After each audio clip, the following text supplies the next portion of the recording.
Anjay and Lu Feng looked at each other. Lu Feng had his usual indifferent expression, his eyes calm and serious. Anjay couldn't speak smoothly. No, I don't need it. If there was something else in the box and the judge wanted to help, he might not be willing to have too much contact with this person, but he wouldn't refuse. However, this box currently contained nothing good. Anjay placed his hand on the lever and tried to take it back from Lu Feng. I can do it. You can? Lu Feng looked at him, eyebrows slightly raised. Do you live on the first floor? I live on the 5th floor, but I can do it. Oh.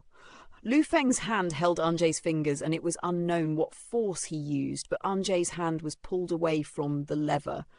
There was a click, and the lever was pushed back into the box. Lu Feng held the handle on the side with one hand and easily lifted the entire box. Anjay, he hurriedly said, I really can do it. Lu Feng asked, the 5th floor?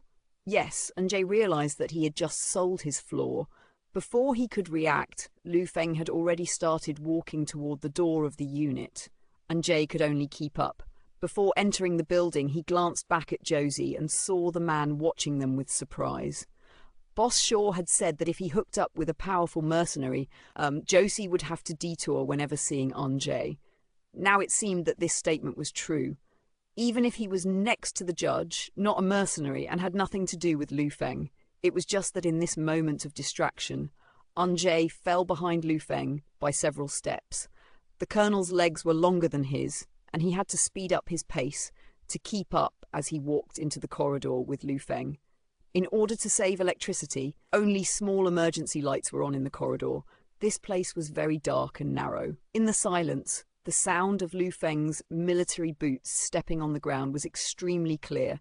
Based on Anjay's understanding of Lu Feng, this person would ask, what's in the box? Strangely yet fortunately, Lu Feng didn't speak until they reached the 5th floor.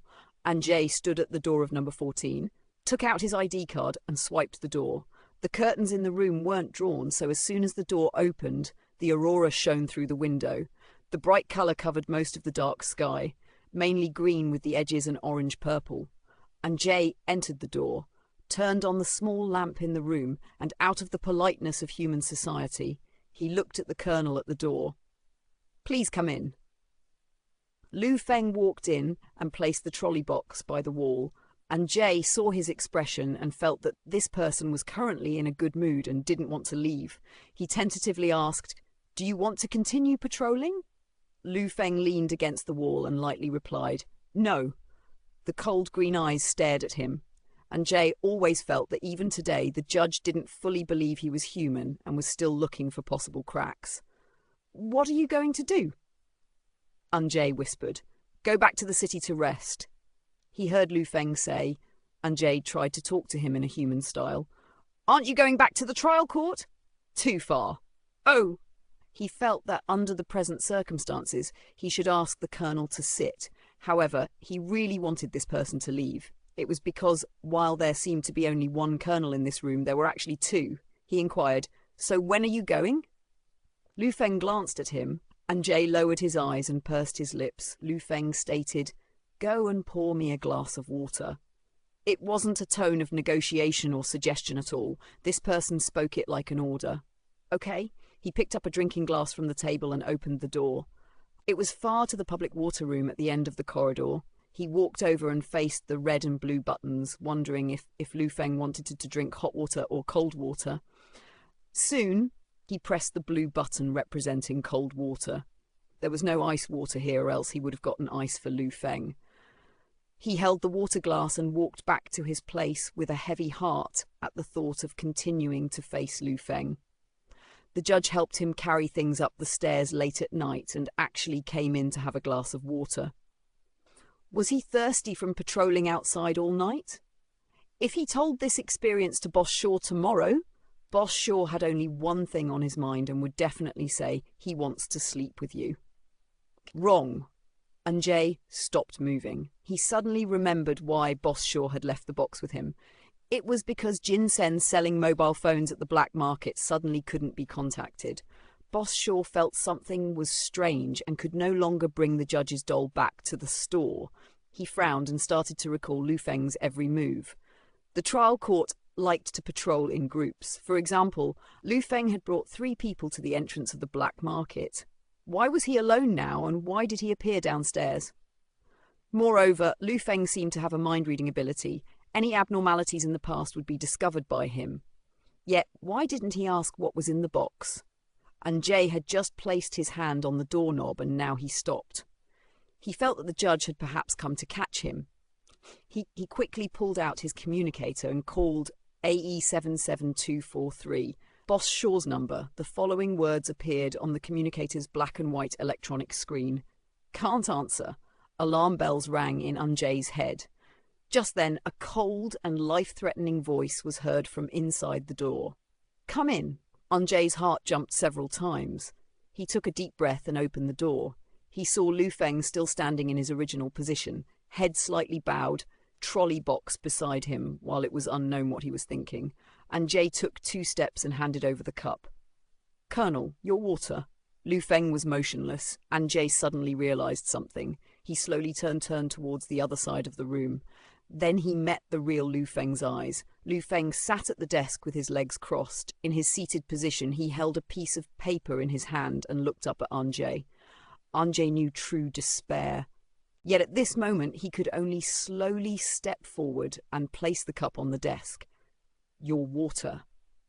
Lu Feng picked up the cup, placed it against his lips, and took a sip. Then he frowned slightly. It's cold.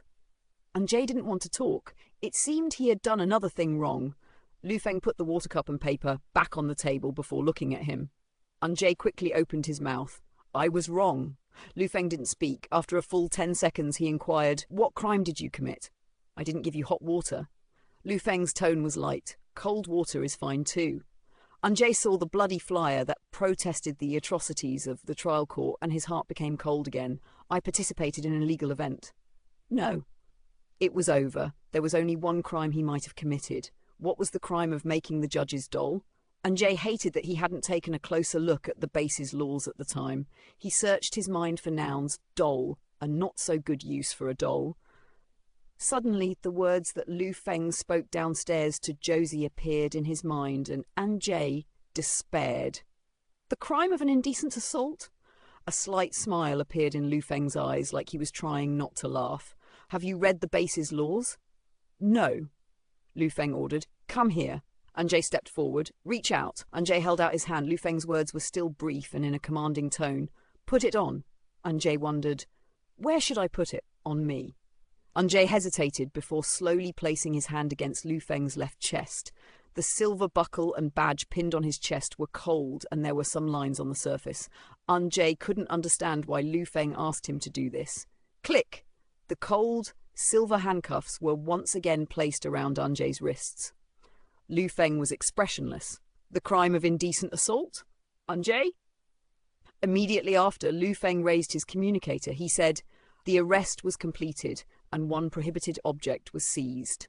The corridor of the city's defense station was darker and colder than the residential building, and Jay was taken to the ground floor. In the dim light source, surrounded by iron doors, he realized that this might be a human prison. He was locked up in one of them. Tomorrow is the trial. Lu Feng locked the iron door and explained, you have 10 hours to prepare your defense. I have no defense. I think so as well. Having said that, he turned around and left without looking back, leaving only one sentence. Have a good rest.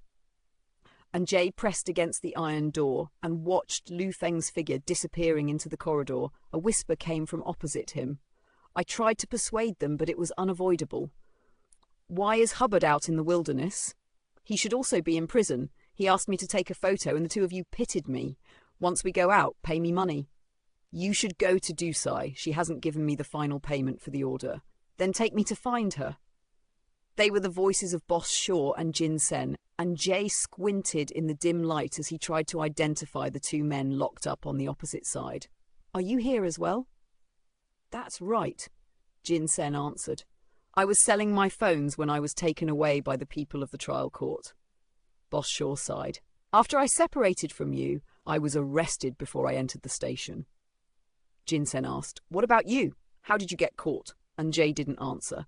Master, he called out. Boss Shaw wondered, what's the matter? And Jay asked, Am I really easy to bully? You know it? Boss Xiao replied lazily. Why are you asking this?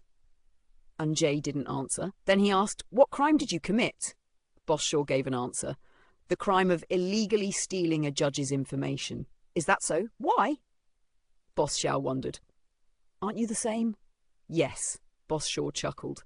Your tone has changed. Someone bullied you? No, Jay's tone was apathetic.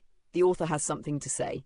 I love this chapter so much. Just like the readers commented on the chapter, imagine Colonel Lu opening the box, taking out the doll and posing it just to fool our little mushroom. And in decent assault...